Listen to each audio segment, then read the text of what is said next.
Saudações de paz e bem a todos. Estamos aqui hoje para mais um estudo do Evangelho. E hoje caiu para o nosso entendimento: os sãos não precisam de médico. Será que alguém que não está doente vai ao hospital para ser medicado, para ser tratado? Não precisa, né? Quem são as pessoas aí que vão então em religiões?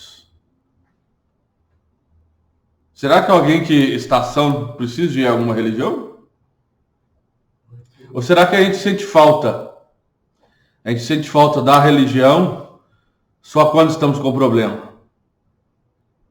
Vamos ver o que está falando aqui, né? Será que nos meus dias felizes dessa reencarnação atual eu procurei minha religião? Ou eu nem lembrei que religião existia? E aconteceu que, estando Jesus assentado à mesa numa casa, eis que vindo muitos publicanos e pecadores se assentaram a comer com ele e com seus discípulos. E vendo isso, os fariseus diziam aos seus discípulos: por que come o vosso mestre com os publicanos e pecadores? Mas ouvindo-os, Jesus disse: os sãos não têm necessidade de médico, mas sim os enfermos. Então Jesus, ele vai precisar de estar ao meio de pessoas que precisam dele, que precisam da palavra dele, que precisam aprender com o exemplo dele, né? Você não ia ver Jesus em meio de pessoas que não são necessitadas, não. Hoje em dia a gente tem aí a triste erro de apontar as pessoas e falar que ela é o que ela aparenta ser. Por exemplo, vamos supor assim que eu esteja aí num grupo de ladrões, pessoas conhecidas na cidade como ladrões. Será que eu estar ao meio dessas pessoas me faz ser ladrão? Ou eu posso estar no meio deles ali tentando convertê-los ao bem? Olha que interessante. Será que eu estar no meio de pessoas de má vida me faz ser de má vida também? Ou isso está nos olhos de quem vê? Eu posso muito bem estar ali tentando convertê-los para que eles possam se tornar boas pessoas, né? E assim foi com Jesus. Então ele ia ao encontro das pessoas que precisavam dele, precisavam aprender com ele, né? Olha que interessante também. Qual eram as profissões dos apóstolos que ele chamou para segui-lo? Todos eram pescadores, eram pessoas simples, né? Humildes. Será que se ele iria dar certo ele chamar os apóstolos daquela época pessoas ali que tivessem posses, pessoas ricas da época? Será que eles aceitariam o jeito de viver de Jesus, de pregar o bem para todos? Ou será que eles seriam egoístas, não queriam dividir as posses, não acreditariam em Jesus igual aconteceu? Olha que interessante. Então os próprios apóstolos que ele pegou para segui-lo eram pessoas humildes, né? Pessoas que precisavam do amparo, precisavam da palavra, precisavam do conhecimento. Eram pessoas doentes, né? A gente tem a tendência de olhar para um apóstolo, né? Estudar a vida dos apóstolos como homens santos, perfeitos, que já eram perfeitos antes de Jesus, mas na verdade não, né? Eram homens comuns, humildes, pobres, ignorantes, que foram transformados pelas palavras e pelos exemplos de Jesus. Não é não?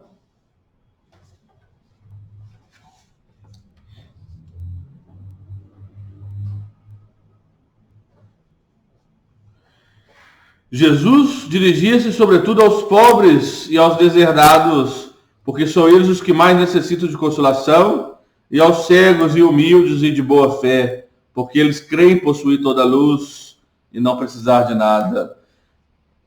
Essas palavras, como tantas outras, aplicam-se ao espiritismo. Às vezes admira-se de que a mediunidade seja concedida às pessoas indignas e por isso mesmo capazes de a empregarem mal. Aqui nós vamos parar e vamos elucidar sobre o caso, né? Mediunidade é concedida para aquele ser que precisa da mediunidade para conseguir pagar erros do passado. Então, quem é médium ostensivo, na verdade, ele é um autodevedor do passado.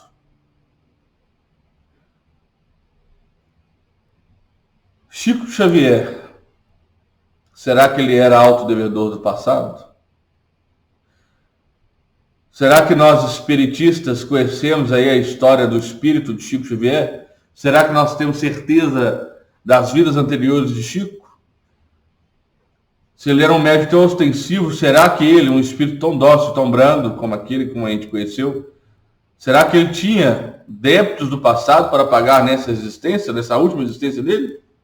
Estudando, nós vamos chegar na conclusão que sim, né? E ele pagou bem, porque teve uma vida sofrida desde o início, e teve resignação, e encontrou o amparo na mediunidade gratuita que ele fornecia, né? Sobre a vida de Chico e reencarnações passadas, tem um livro novo. Eu vou deixar no comentário aí o nome do livro, que foi feito com muito estudo. E foi lançado tem pouco tempo, deve ter uns 2 anos. Vou deixar nos comentários aí o nome do livro e a editora.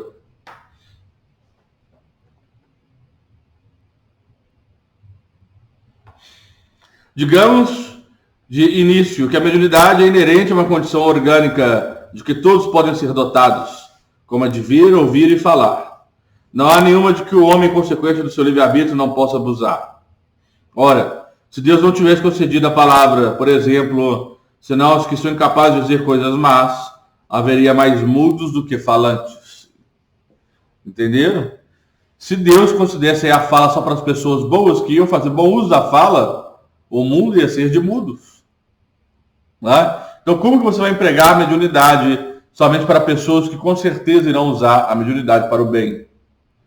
Então, a mediunidade é uma ferramenta para resgate, não é dom, não é? Né? Ai, que lindo, ele é médium ostensivo, que maravilha. Não, é compromisso. Então, quem tem a mediunidade ostensiva terá que trabalhar com a sua mediunidade gratuitamente, para que ele possa resgatar débitos anteriores, né? Se a pessoa é médium, não aceita a mediunidade, não trabalha com a mediunidade, ela não vai quitar a dívida que ela possui e vai precisar de vir com a mediunidade um pouco mais ostensiva numa próxima vida. Ou se pior, se ela tem mediunidade e trabalha com a mediunidade para ganhar dinheiro em benefício próprio, ela vai marcar o seu perispírito, né? Ora, se Deus não tivesse concedido a palavra, isso eu já li. Deus outorgou as faculdades ao homem, dando-lhes a liberdade de usá-las como quiser, livre-arbítrio. Mas pune sempre aqueles que delas abusam. De novo, as leis divinas, né? Nós somos livres para fazer o que nós quisermos. Agora nós teremos a obrigação de arcar com as consequências. Eu posso plantar o que eu quiser. Eu posso pegar a semente que eu quiser e plantar. Porém, a colheita é obrigatória.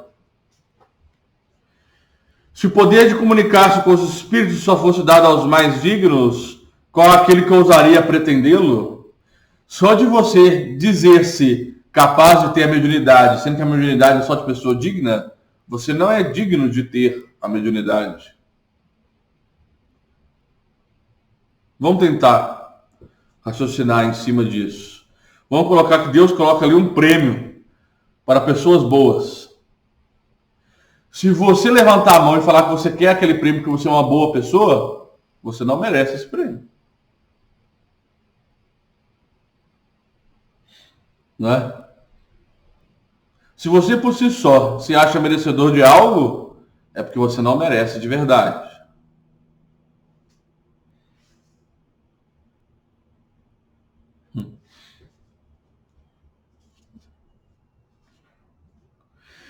E onde estaria o limite da dignidade e da indignidade? A mediunidade é dada sem distinção, a fim de que os espíritos possam levar à luz a todas as camadas, a todas as classes da sociedade, ao pobre como ao rico, aos virtuosos para os fortalecer no bem e aos viciosos para os corrigir. Esses últimos não são os doentes que precisam de médico? Então a mediunidade precisa de vir, sim, em pessoas que teriam tendências de usá-las ao mal, Só que a mediunidade ela vem com a ideia de transformá-los para o bem. Se ela usa para o mal, é problema dela e ela irá arcar com as consequências. Ela vai arcar com as consequências. Você não precisa de ir lá e desmascará-lo, não, porque um dia todo mundo que trabalha no mal será descoberto. Estou falando para cobertar também nada, não, né?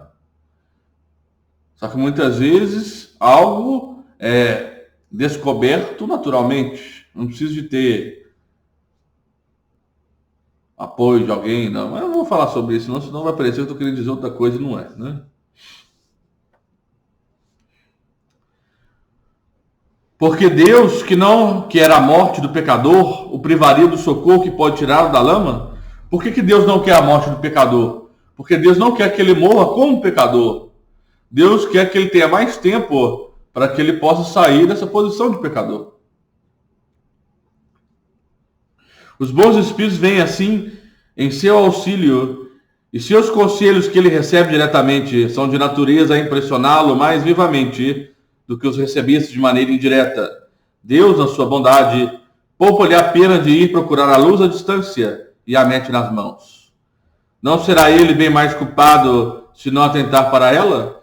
Poderia recusar-se com a sua ignorância quando ele mesmo escreveu, viu com os próprios olhos, ouviu com seus ouvidos e pronunciou com sua própria boca a sua condenação? Isso é interessante que eu conheço alguns médiuns clarividentes que estão vendo os espíritos, escutam o que os espíritos estão dizendo. Os espíritos até materializam-se para esses determinados médiuns, e esses médiuns ainda não creem na bondade, na verdade.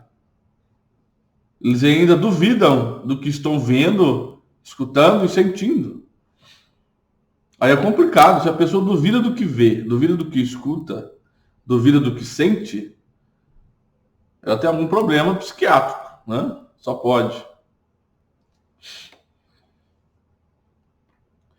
Se ele não aproveitar, então será punido com a perda ou a perversão da sua faculdade, de que os maus espíritos se apoderarão. Olha só, se você é médium ostensivo e você não faz o uso do bem, da sua mediunidade, certamente os espíritos perversos irão te ludibriar. Isso é certeza, né? Para o obsediar e enganar, sem prejuízo das aflições comuns, com que Deus castiga os servos indignos e os corações endurecidos pelo orgulho e egoísmo. A mediunidade não implica necessariamente as relações habituais com os espíritos superiores. Mediunidade não é aquele ser que somente tem comunicação com os espíritos superiores elevados, não. Mediunidade é aquela pessoa que tem a percepção do mundo espiritual, e isso torna a todos os encarnados, que querendo ou não, todos os encarnados têm uma certa percepção, mais ou menos, da espiritualidade. Quem nunca sentiu um vulto, viu um vulto, sentiu um calafrio, né? Essas, né, são percepções pequenas, mas são percepções do mundo espiritual. Quem nunca sentiu a presença de alguém perto dele, né? Agora, existem pessoas que têm um grau mais elevado dessa percepção. Agora, todos os encarnados são médiums, mais ou menos ostensivos.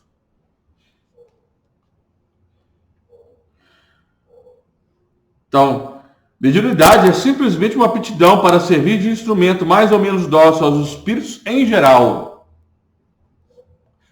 Tem que tomar cuidado com isso. Não é só o espírito superior que comunica, não. Na verdade, a maior parte do tempo, quem se comunica com os encarnados são os necessitados. O bom médium não é, portanto, aquele que tem facilidade de comunicação. Você ficar dando passividade em qualquer lugar que você vai, você passa mal. Qualquer lugar que você vai, você vê espíritos levianos. Qualquer lugar que você vai, você não se sente bem, você dá um show. Você não é um bom médium, não. Você é um médium desequilibrado. Isso é desequilíbrio. Tem gente que acha assim, fulano é bom médium porque ele tem percepção espiritual. Ele entra na casa de fulano, se estiver negativo, ele cai no chão duro. Isso não é ser um bom médium. Isso é desequilíbrio mediúnico, que precisa ser tratado com conhecimento, com estudo da doutrina espírita. O bom médium é aquele médium que tem a facilidade de comunicação com espíritos superiores. Esse é um bom médium. Vamos ver o que fala aqui, né? O bom médium não é, portanto, aquele que tem facilidade de comunicação, mas o que é simpático aos bons espíritos e só por eles é assistido. É nesse sentido unicamente que a excelência das qualidades morais é de importância absoluta para a mediunidade. Então, qualquer dúvida, deixe nos comentários para que nós possamos estudar juntos esse trecho. É muito interessante, né? E cada vez nos ensina mais. E sempre nós vamos ter que aprender. Cada vez que eu, por exemplo, leio esse livro, o Evangelho segundo o Espiritismo, a gente aprende uma coisa nova, não é? Então, que nós, juntos, através dos comentários, possamos aí aprender. Então, meus irmãos, fiquem em paz. O Senhor Jesus os abençoe e vos ampare. Que assim seja.